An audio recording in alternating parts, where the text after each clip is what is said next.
नमस्ते गुरु जी। जय गुरु जी महाराज। शुक्राना गुरु जी। जय गुरु जी। संगत जी, आज हम सब मिलकर के गुरु जी की कृपा से एक कोशिश शिव महापुराण 100 अध्याय में कोटि रुद्र संहिता के अध्याय 25 का पाठ करेंगे। ओम गंगणपतये नमः। ओम नमः शिवाय। शिव जी सदा सहाय। ओम नमः शिवाय। गुरु जी सदा सहाय। जय गुरु जी। अथ पंचविंशो अध्यायः। सूत उवाच। कदाचित् गौतमेनैव जलार्थं प्रेषिता निजाः शिष्यास्तत्र गता भक्त्या कमण्डलूकराध्वजाः शिष्याञ्जल समीपे तु गतान् दृष्ट्वा न्ययशेधयन् जलार्थमागतास्तत्र चर्षिपत्न्योऽप्यनेकशः ऋषिपत्न्यो वयं पूर्वं ग्रहीष्यामो विदूरतः पश्चाज्जैव जलं ग्राह्यमि ग्राह्यमीत्येवं पर्यभर्त्सयन्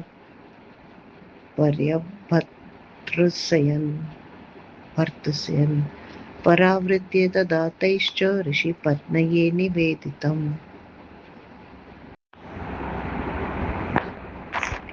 सा चापि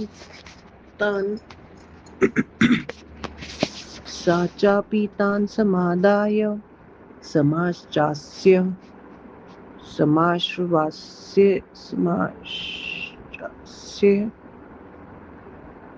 च तैः स्वयं जलं नीत्वा ददौ तस्मै गौतमाय तपस्विनी नित्यं निर्वाहयामास जलेन ऋषिसत्तमः ताश्चैव ऋषिपत्न्यस्तु क्रुद्धास्तां पर्यभर्त्सयन् परावृत्य गताः सर्वास्तूटजान् कुटिलाशयाः स्वाम्यग्रे विपरीतं च तद्वृतं निखिलं ततः दुष्टाशयाभिस्त्रीभिश्च ताभिर्वै विनिवेदितम् अथ तासां वचः श्रुत्वा भाविकर्मशात्तदा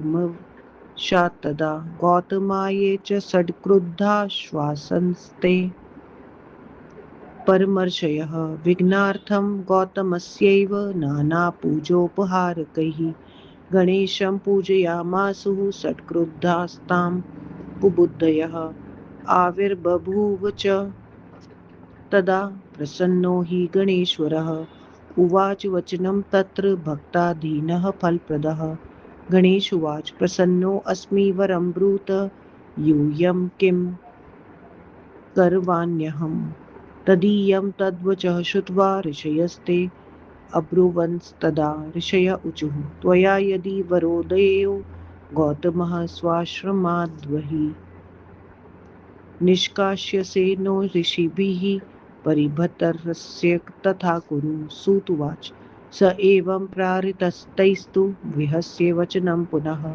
प्रोवाचेऽभिमुखः प्रीतया बोधयन्स्तान् सतां गतिः गणेश उवाच श्रूयतां ऋषयः सर्वे युक्तं न क्रियते अधुना अपराधं विना तस्मै क्रुध्यतां हानिरेव हि उपस्कृतं पुरा यैस्तु तेभ्यो दुःखं हितं न हि यदा च दीयते दुःखं तदा नाशो भवेदिह ईदृशं च तपः कृत्वा साध्यते फलमुत्तमं शुभं फलं स्वयं हित्वा साध्यते नाहितं पुनः। सूत उवाच इत्येवं वचनं श्रुत्वा तस्य ते मुनिसत्तमः बुद्धिमोहं तदा प्राप्ता इदमेव वचोऽब्रुवन् ऋषय ऊचुः कर्तव्यं हि त्वया स्वामिनमेव न चान्यथा इत्युक्तस्तु तदा देवो गणेशो वाक्यं ब्रवीत् गणेश उवाच असाधुः साधुतां चैव साधुश्चासाधुतां तथा कदाचिदपि नाप्नोति ब्रह्मोक्तमिति निश्चितं यदा च भवतां दुःखं जातं चानशनात् पुरा तदा सुखं प्रदत्तं वै गौतमेन महर्षिणा इदानीं वै भवदी भस्रश्च तस्मै दुःखं प्रदीयते नैतद्युक्तमं लोके सर्वथा सुविचार्यताम् स्त्रीबलान् मोहिता यूयं न मे वाक्यं करिष्यतः एतदित्तममं तस्य भविष्यति न संशयः पुनश्चायं ऋषिश्रेष्ठो दास्यते वः सुखं ध्रुवम् तारणं न च युक्तं स्याद्वरं मन्यं वृणीत वै सूतुवाच इत्येवं वचनं तेन गणेशेन महात्मना यद्यप्युक्तं ऋषिभ्यश्च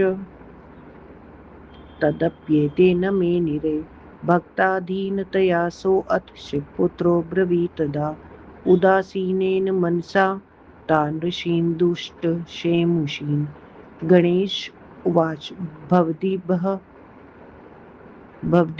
प्रार्थ्यते यजच्च करिष्ये अहं तथा खलु पश्चाद्भावी भवेदेव इत्युक्त्वान्तर्दधे पुनः गौतमः स न जानाति मुनीनां वै दुराशयम् आनन्दमनसा नित्यं पत्न्या कर्म चकार तदन्तरे च यज्जातं चरित्रं वरयोगतः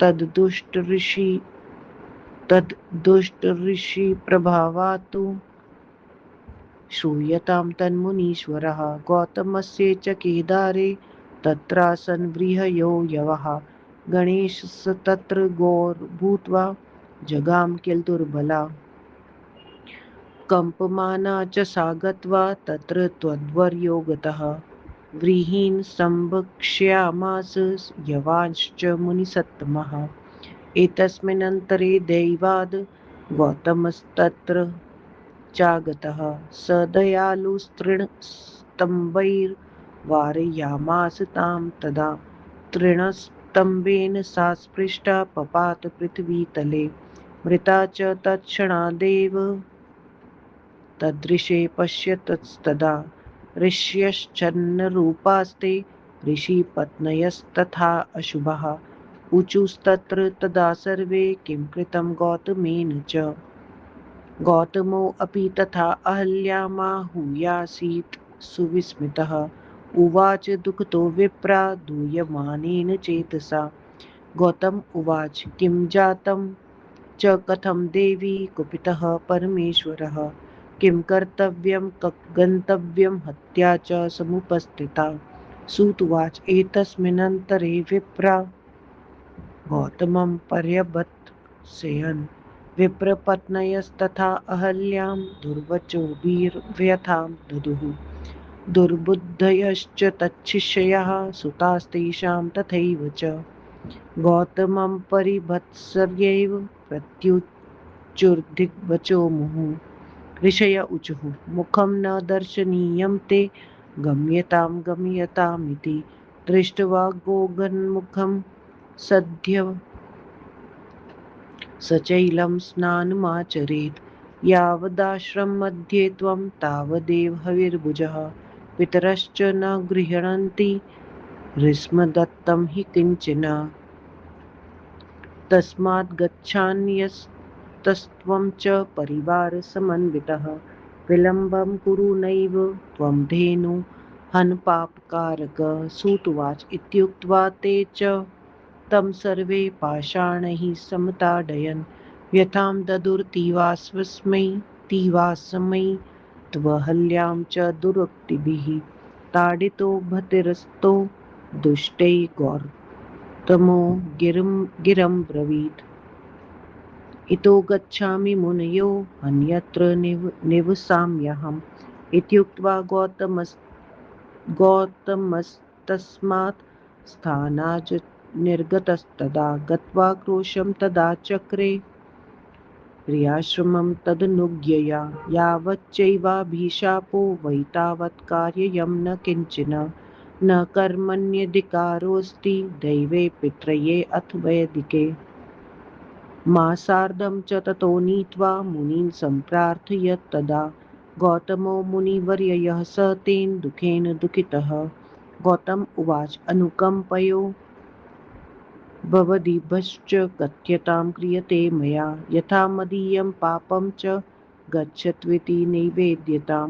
सूत उवाच इत्युक्तास्ते तदा विप्रा नोचुश्चैव परस्परम् अत्यन्तं सेवया पृष्टा मिलिता ह्योक्तः स्थितः। गौतमो दूरतः स्थित्वा नत्वा तान् ऋषिसत्तमान् पप्रच्छ विनयाविष्टः किं कार्यं हि मया अधुना। इत्युक्ते मुनिना तेन गौतमेन महात्मना मिलिताः सकलास्ते वै मुनयो वाक्यं ब्रुवन् ऋषय ऊचुः निष्कृतिं हि विना शुद्धिर्जायते न कदाचन तस्मात् त्वं देहशुद्ध्यर्थं प्रायश्चित्तं समाचर। त्रिवारं पृथ्वीं सर्वां क्रमपापं प्रकाशयन् पुनरागत्य चात्रैव चरमास्कृतं तथा शतमेकोत्तरं चैव ब्रह्मणो अस्य गिरेस्तथा प्रक्रमणं विधायैवं शुद्धस्ते च भविष्यति। अथवा त्वं समानीय गङ्गां स्नानं समाचार। पार्थिवानां तथा कोटिं कृत्वा देवं निषेवय गङ्गायां च ततः स्नात्वा पूतश्चैव भविष्यसि। पुरादस्तथा चैकं गिरेस्त्वं क्रमणं कुरु शतकुम्भैस्तथा स्नात्वा पार्थिवं निष्कृतिर्भवेत् इति ऋषिभिः प्रोक्तस्तेत्योमिति तद्वचः। पार्थिवानां तथा पूजां गिरेः प्रकरणं तथा करिष्यामि मुनिश्रेष्ठा आज्ञया श्रीमतामिह। इत्युक्त्वा सृषिव्यर्श्च कृत्वा प्रक्रमणं गिरेः पूजयामास निर्माय पार्थिवान् मुनिसत्तमः। अहल्या च ततः साध्वी तजच्च सर्वं चकार सा। शिष्याश्च चक्रुः सेवां तयोस्तदा। इति शिष्यमहापुराणे चतुर्थ्यां कोटिरुद्रसंहितायां गौतमव्यवस्थावर्णनं नाम पंचविंशोऽध्यायः।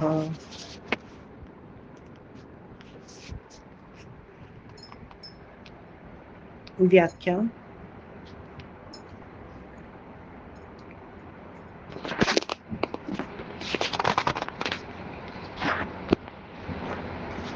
सूत जी ने कहा, हे ब्राह्मणों, किसी समय महर्षि गौतम ने अपने शिष्यों को कमंडलू लेकर जल लेने के लिए वहां भेजा। वहां अनेक ऋषि पत्नियां जल लेने के लिए आई थी। उन्होंने गौतम के शिष्यों को जल लेने से रोका। हम ऋषि पत्नियां हैं, पहले हम जल लेंगी, तब तुम लोग लेना, ऐसा उन्होंने झड़क कर कहा। वे लौटकर आश्रम में गए और उन्होंने गौतम मुनि की स्त्री से कहा। उसने उन्हें समझाया और अपने साथ उन्हें ले जाकर उस तपस्विनी ने जल लेकर महर्षि गौतम को दिया। उस जल से वे महर्षि प्रतिदिन निर्वाह करने लगे। उन ऋषि पत्नियों ने कुपित होकर गौतम की स्त्री को फटकारा। फिर वे दुष्ट आशय वाली अपनी अपनी कुटी में चली गई। उन दुष्ट स्त्रियों ने अपने पतियों से उल्टा समाचार कह सुनाया। अपनी स्त्रियों की बातों को सुनकर अशुभ होनहार के वश होकर वे बड़े बड़े ऋषि महर्षि गौतम पर कुपित हुए। गौतम के कार्यों में विघ्न करने के लिए वे दुर्बुद्धि वाले कुपित ऋषि अनेक प्रकार की पूजा तथा उपहारों से गणेश पूजन करने लगे। प्रसन्न होकर भक्ताधीन गणेश जी प्रकट हुए और फल देने के निमित्त कहने लगे। गणेश जी ने कहा, मैं प्रसन्न हूँ, वर मांगो, तुम लोगों का मैं क्या करूं। उनके इन वचनों को सुनकर उन ऋषियों ने कहा, यदि आप वर देना चाहते हैं तो ऋषियों से धिक्कार दिलाकर गौतम को अपने आश्रम से बाहर कर दीजिए। सूत जी ने कहा। इस प्रकार उनकी प्रार्थना को सुनकर गजानन उनको समझाते हुए कहने लगे। गणेश जी ने कहा, हे ऋषियों, आप सब सुनिए, आप जो यह कह रहे हैं वह उचित नहीं है। बिना अपराध उन पर कुपित होने वालों की हानि होगी। जिन्होंने अनावृष्टि काल में सबका उपकार किया है, उन्हें दुख देना उचित नहीं है। यदि उन्हें तुम लोग दुख दे रहे हो तो तुम्हारा नाश होगा। इस प्रकार का तप करके उत्तम फल मांगना चाहिए। शुभ फल को छोड़कर तुम अहित साध रहे हो। सूत जी ने कहा। गणेश जी के इन वचनों को सुनकर वे मुनिवर बुद्धि मोह के कारण इस प्रकार कहने लगे। ऋषियों ने कहा, हे स्वामी, आपको करना तो यही है और नहीं। उनके इतना कहने पर गणेश जी ने कहा, दुर्जन सज्जन नहीं हो सकता और सज्जन कभी भी दुर्जन नहीं। नहीं होता, ऐसा ब्रह्मा जी ने कहा है। भोजन के बिना जब आपको कष्ट हो रहा था तब महर्षि गौतम ने आप लोगों को सुख दिया। इस समय आप लोग उन्हें दुख दे रहे हैं। यह संसार में उचित नहीं है। थोड़ा विचार कीजिए। तुम सब स्त्री के बल से मोहित होकर मेरी बात को नहीं मान रहे हो।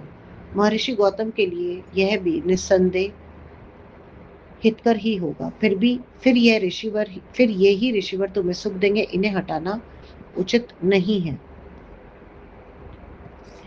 तुम लोग दूसरा वर मांगो। सूची ने कहा, यद्यपि महाराज गणेश जी ने ऐसा कहा, परंतु ऋषियों ने इस उपदेश को स्वीकार नहीं किया। भक्तों के अधीन होने के कारण शिव जी के पुत्र गणेश जी ने उन दुर्बुद्धि ऋषियों से उदासीन होकर कहा। गणेश जी ने कहा, आप लोग जो प्रार्थना कर रहे हैं मैं वैसा ही कर देता हूँ, फिर जैसी होनी होगी वैसा होगा। इतना कहकर वे अंतर ध्यान हो गए। मुनियों के इस कपट को गौतम नहीं जानते थे। वे आनंद के साथ अपनी स्त्री के साथ नित्य कर्म करते थे। उसके बाद हे मुनिवरों, उस वर के कारण उन दुष्ट ऋषियों की जो स्थिति हुई उसे सुनो। गौतम के जलपूर्ण खेत में जो धान जो उगे थे वहां गणेश दुर्बल गाय बनकर पहुंच गए। हे मुनिवरों, कांपती हुई उस गाय ने उस वर के कारण वहां जाकर धान तथा जौ को चर लिया। इसी बीच में संयोगवश वहां दयालु गौतम चले आए। उन्होंने घास फूस से गाय को हटा दिया। तृण समूह के स्पर्श मात्र से वह गाय पृथ्वी पर गिर पड़ी तथा उस ऋषि के देखते ही वह मर गई। तब कपट से गुप्त रूप वाले ऋषियों तथा दुष्ट ऋषि पत्नियों ने कहा कि अरे गौतम ने ये क्या किया। हे ब्राह्मणों, आश्चर्यचकित गौतम ने अहल्या को बुलाकर दुखित मन से कहा। गौतम ने कहा, हे देवी, ये क्या हुआ, कैसे हुआ? क्या हमारे ऊपर परमेश्वर कुपित है? क्या करना चाहिए, कहाँ जाना चाहिए? यह तो गो हत्या हो गई। सूची ने कहा। इसी बीच में ब्राह्मण गौतम को और ब्राह्मण स्त्रियां अहल्या को कटु वचनों से दुख देने लगे। उनके दुर्बुद्धि पुत्र तथा शिष्य भी गौतम की निंदा कर उन्हें बार बार धिक्कार देने लगे। ऋषियों ने कहा, तुम्हारा मुख देखने योग्य नहीं है, जाओ जाओ। गो घातक का मुख देखकर सचैल वस्त्र सहित स्नान करना चाहिए। जब तक तुम इस आश्रम में हो तब तक हमारे दिए हुए किसी पदार्थ को देवता तथा पितृ ग्रहण नहीं करेंगे। हे गो घातक पापी, तू परिवार सहित अन्यत्र चला जा। देर मत कर। सूजी ने कहा। इतना कहकर उन्होंने गौतम को पत्थरों से मारकर और अहल्या को गालियां देकर दुखी किया। उन दुष्टों द्वारा पीड़ित एवं अपमानित गौतम ने कहा कि मुनियों, मैं यहाँ से जाकर अन्यत्र निवास करूंगा। इतना कहकर महर्षि गौतम ने उस स्थान से कोस भर दूर जाकर उनके कहने के अनुसार अपना आश्रम बना लिया। जब तक मुझे शाप है तब तक मुझे देव पूजा, पितरों का श्राद्ध, तर्पण तथा कोई वैदिक कर्म नहीं करना है। वहां आधा महीने का समय बिताकर मुनिवर गौतम ने उस दुख से दुखी होकर मुनिजनों से प्रार्थना की। गौतम ने कहा, आप मेरे ऊपर कृपा करें और बताएं कि मुझे क्या करना चाहिए जिससे मेरा पाप दूर हो। सूची ने कहा। इस प्रकार पूछने पर आपस में मिले हुए इन ब्राह्मणों ने कोई उत्तर नहीं दिया। एक स्थान पर स्थित उनसे फिर गौतम ने भक्ति पूर्वक पूछा। दूर खड़े होकर गौतम ने उन्हें प्रणाम कर विनीत भाव से पूछा कि मुझे क्या करना चाहिए।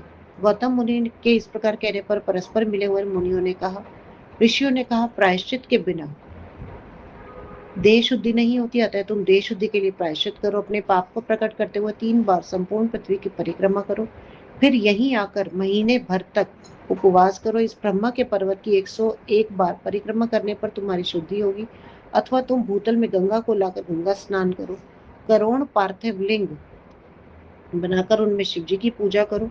उसके बाद पुनः गंगा स्नान कर 11 बार पहाड़ की परिक्रमा करो। 100 घड़े गंगा जल से पार्थिव लिंग को स्नान कराकर शुद्धि होगी। ऋषियों के इन वचनों को गौतम ने स्वीकार किया। आप लोगों की आज्ञा से पार्थिव पूजन और उस पर्वत की परिक्रमा करूंगा। ऐसा कहकर ऋषिवर ने पहाड़ की परिक्रमा करके पार्थिव बनाकर उनकी पूजा की। अहल्या ने भी वही सब किया। उस समय उनके शिष्यों तथा प्रशिष्यों ने उन दोनों की सेवा की। इस प्रकार परमेश्वर पंडित तारादत्त त्रिपाठी के पुत्र डॉक्टर ब्रह्मानंद त्रिपाठी द्वारा रचित शिवा टीका टिप्पणी आदि से संबलित शिव महापुराण में गौतम व्यवस्था वर्णन नामक 25वां अध्याय समाप्त। ओम नमः शिवाय। शिवजी सदा सहाय। ओम नमः शिवाय। गुरुजी सदा सहाय। आज का सारा जाप पाठ गुरुजी महाराज आपके श्री चरणों में मालिक स्वीकार करो। गुरुजी, भूल चूक के लिए माफी देना गुरु महाराज। जय गुरु जी।